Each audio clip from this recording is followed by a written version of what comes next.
Check করবে। তো প্রথমেই দেখো আছে মাই অ্যাটেন্ডেন্স, তো এখানে মাই অ্যাটেন্ডেন্সে ক্লিক করবে। তারপর দেখতে পাবে তোমাদের এখান থেকে তারিখ ওয়াইজ তোমাদের এখানে তোমাদের অ্যাটেন্ডেন্স দেখাবে। তোমরা কোন সময় ঢুকছো এবং কোন সময় বেরোচ্ছো সেটা এখানে তোমাদের ইন এবং আউট টাইমের মাধ্যমে দেখানো হবে। আর যদি তোমাদের হলিডে থাকে তো তোমাদের সেটা হলিডেওটা এখানে এইচ থাকবে। আর যেমন যদি তোমাদের প্রেজেন্ট থাকো তো তোমাদের এখানে পি থাকবে। আর যদি তোমরা কামাই করো বা কোনো কারণে অ্যাবসেন্ট হও তাহলে এখানে এ থাকবে এরকম রেড ডটে।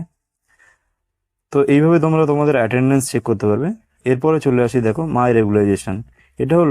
এটা কি, এটা হচ্ছে তোমাদের ধরো তোমাদের কখনো তোমরা কাজে ঢুকেছো, কাজে ঢোকার টাইমটা ঠিক আছে কিন্তু বেরোনোর টাইমটা দেখাচ্ছে না, বা ঢোকার টাইমটা দেখাচ্ছে না বেরোনোর টাইমটা দেখাচ্ছে। তো এটার জন্য তোমাদের এখান থেকে কীভাবে সলভ করবে, তো তোমাদের এখানে মাই রেগুলাইজেশনে চলে আসবে। তো এখানে দেখো সবাইকার প্রথমে আছে চুজ রেগুলাইজেশন টাইপ। তো এখান থেকে তোমরা সিলেক্ট রেগুলাইজেশন টাইপে এখানে ক্লিক করবে। তারপর এখানে দেখো দুটো অপশন আছে, মিস পাঞ্চ আর ইনকারেক্ট পাঞ্চ। তো তোমাদের যদি মিস পাঞ্চ বা ইনকারেক্ট পাঞ্চ যেটা তোমাদের মনে হবে তোমরা সেটা এখান থেকে করবে। তো এখানে সাধারণত সবাই মিস পাঞ্চটাই করে, তো এখানে মিস পাঞ্চে ক্লিক করবে। তারপর এখানে স্টার্ট ডেটটা এখানে তোমাদের ডেটটা বসিয়ে দেবে যে কোন দিন তোমাদের এটা হয়েছে। তারপর এখানে দেখো মিস পাঞ্চ এসে ডেটটা সিলেক্ট করে নেওয়ার পর তোমাদের দেখো তোমাদের শিফটটা তোমরা এখান থেকে সিলেক্ট করে নেবে। তারপর এখানে তোমাদের in punch time out punch টাইমটা দিয়ে দেবে। তারপর যদি তোমরা এখানে কোনো কমেন্ট করতে চাও সেই কমেন্টটা এখানে লিখে সাবমিট করে দেবে। তো এখানে সাবমিট করার পর তোমাদের এখানে দেখো এখান থেকে ব্যাক করে নিয়ে ভিউ প্রসেস লিস্টে এখানে চলে আসবে। তারপর এখানে তোমাদের ওটা এখানে অ্যাপ্লাইটা দেখাবে যে মিস পাঞ্চ ডেটটা থাকবে।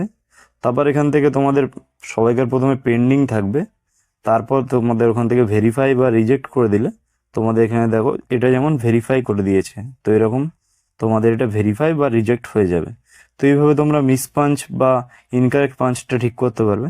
এবার চলে আসি হলিডে ক্যালেন্ডার। হলিডে ক্যালেন্ডার তোমাদের যে যে দিনগুলো ছুটি থাকবে তোমাদের সেগুলো এখানে হলিডে ক্যালেন্ডারে শো করবে।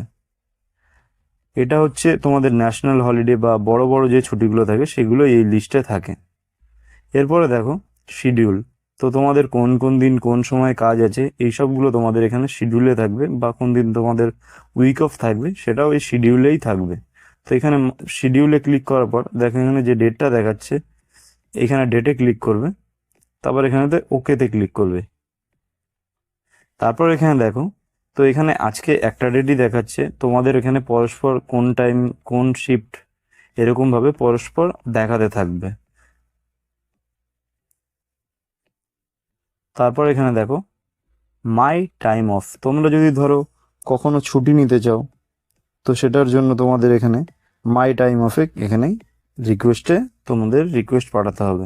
তো সবাইকার প্রথমে দেখো এখানে স্টার্ট ডেট, তোমরা কোন তারিখ থেকে কোন তারিখ অবধি ছুটি নিতে চাও সেটা তোমরা এখান থেকে সিলেক্ট করে নেবে। সাপোজ ধরো এখানে 28 তারিখ থেকে আমি ছুটি নেব 29 তারিখ অবধি। তো এখানে 28-এর পরে এখানে 29 তারিখ সিলেক্ট করে এখানে ওকেতে ক্লিক করব। তারপরে এখানে দেখো প্লিজ সিলেক্ট পে কোড। তো এখান থেকে তোমরা প্ল্যান লিভ নেবে কি এমার্জেন্সি লিভ নেবে কি ইএসআইসি লিভ নেবে, তো সেটা এখান থেকে তোমরা সিলেক্ট করে নেবে। যদি তোমরা প্ল্যান লিভ নিতে চাও তো এটা তোমাদের আগে থেকে নিতে পারবে। যদি এমার্জেন্সি লিভ নিতে চাও তো এখান থেকে তোমাদের দিনের দিন নিতে হবে, তবে তোমরা এমার্জেন্সি লিভটা নিতে পারবে।